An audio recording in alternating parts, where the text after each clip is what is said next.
আমরা সবাই কিন্তু একটা যাত্রা কিন্তু এগিয়ে যাচ্ছি। হয়তো আমরা ফুটবল নাম নিই, মাঝে মধ্যে ক্রিকেট নাম নিই, হকির নাম নিই। আমরা চাচ্ছি যে বাংলাদেশকে একটা ক্রীড়াঙ্গনে একটা রেনেসান্স নিয়ে আসা। আমরা চাচ্ছি যে বিশ্বে সবাই বাংলাদেশকে ক্রীড়ার মাধ্যমে এখন চিনুক, ক্রীড়ার মাধ্যমে এখন দেখুক।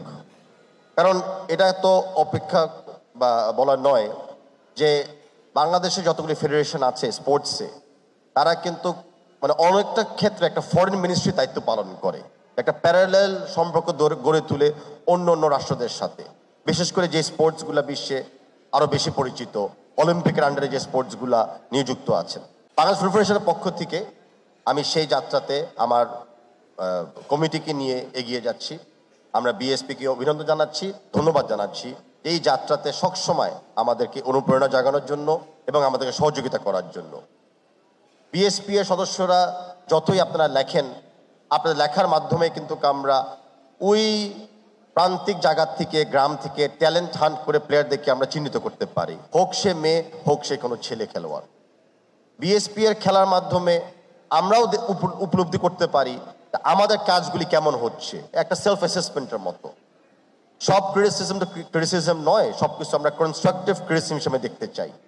তো ধন্যবাদ জানাচ্ছি যে আপনাদের লেখার মাধ্যমে আমরা সেই চিন্তা চেতনাগুলোকে আমরা একটু বৃদ্ধি দিতে পারি।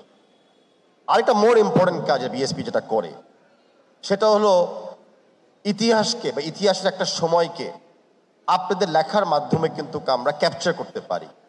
আজকে যে খেলাটা খেলছি, যে খেলাটা আয়োজন করছি, যে প্লেয়ারটা ভালো খেলছে, সময়ের সাথে নতুন প্লেয়ার আসবে, নতুন ফেডারেশন আসবে, নতুন কর্তৃপক্ষরা আসবে, নতুন কোচ আসবে, অনেক সময় আমরা ভুলে যেতে পারি বা মনে না রাখতে পারি। আপনাদের লেখার কারণে আমরা সবাই কিন্তু ইতিহাসের পাতায় স্বীকৃতি পাই এবং এই মোমেন্টটাকে আপনারা ক্যাপচার করে রাখেন। সো বিএসপি এর কাজটা কিন্তু খালি আজকের না, ভবিষ্যতে একটা মিউজিয়াম আকারেও আমাদেরকে একটা জায়গা করে দিয়েছে।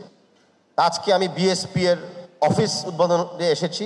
আমি বিশ্বাস করি আগামীতে বিএসপি এর নেতৃত্বে বাংলাদেশ একটা স্পোর্টস মিউজিয়ামও আমি আগে দেখতে পারবো আগামীতে। এটা হবে আমাদের সুচেষ্টা। বিএসপি আজকে দেখেন আপনাদের দাওয়াতের মাধ্যমে, এর আগে আপনাদের খেলার মাধ্যমে আমাদের অনেক ফেডারেশনকে আপনারা এক করেছেন। অলিম্পিক তো আছে, ফুটবল ফেডারেশন আছে, ক্রিকেটও আছে, আর্চারি ফেডারেশনও আছে, অনেক ফেডারেশন আছে। তো আপনাদের এই কাজের মাধ্যমেও কিন্তু মানে অনেক সময় আমি ফুটবল ফেডারেশনের পক্ষ থেকে আর আমাদের ক্রিকেট বোর্ডের প্রেসিডেন্ট আমিনুল ইসলাম বুলবুল, অনেক সময় আমরা কথা বলেছি যে স্পোর্টসের অন্য অন্য এনভায়রনমেন্টকে গড়ে তোলার জন্য কেননা আমরা একসাথে কাজ করি। যেমন স্পোর্টসম্যানদের স্পোর্টস মেডিসিনের দরকার পড়ে, স্পোর্টস অ্যানালিস্ট দরকার পড়ে, ফিজিওথেরাপিস্ট এবং রিকভারি ফ্রম ট্রমা সেগুলো দরকার পড়ে। তা আমরা ভবিষ্যতেও অঙ্গিনামায় দেখতেছি যে আমরা একসাথে কাজ করব, যে অ্যাথলিটরা যেন যেই খেলায় ওরা খেলুক, ওরা যেন একটা ভালো সার্ভিস, মেডিকেল অথবা টেকনিক্যাল অথবা প্রফেশনাল তারা পায়। And I am sure BSP এটার সাথে আমাদেরকে যোগদান দিবে। আর বক্তব্য শেষ করার আগে আমি একটা বলতেছি যে এই পুরা বছরে আপনারা দেখেন আমি খুবই গর্বিত যে এই সময় আমি বাংলাদেশি হিসাবে এবং বাংলাদেশের স্পোর্টসের সাথে আমি জড়িত ছিলাম। এই একই বছরে দেখেন বাংলাদেশের অনেকগুলি স্পোর্টস ইন্টারন্যাশনালি কতগুলি ম্যাচ খেলছে। এই একই সময় বিএসপিও কিন্তু একটা internationally recognized association.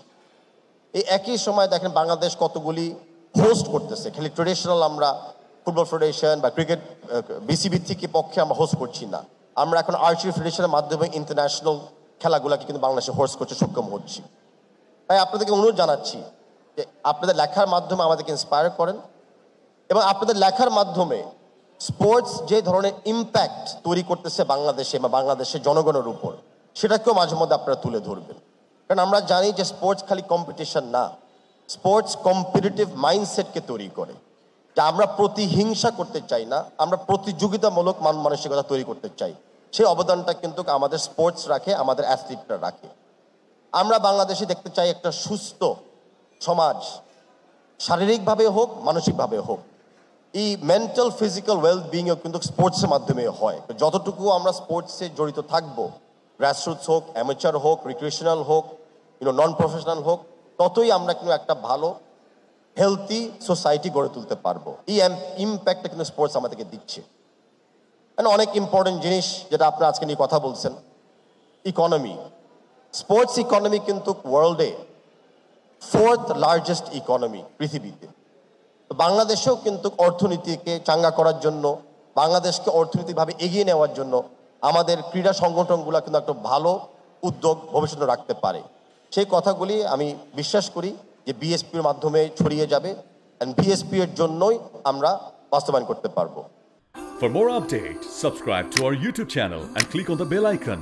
Follow us on Facebook and Instagram.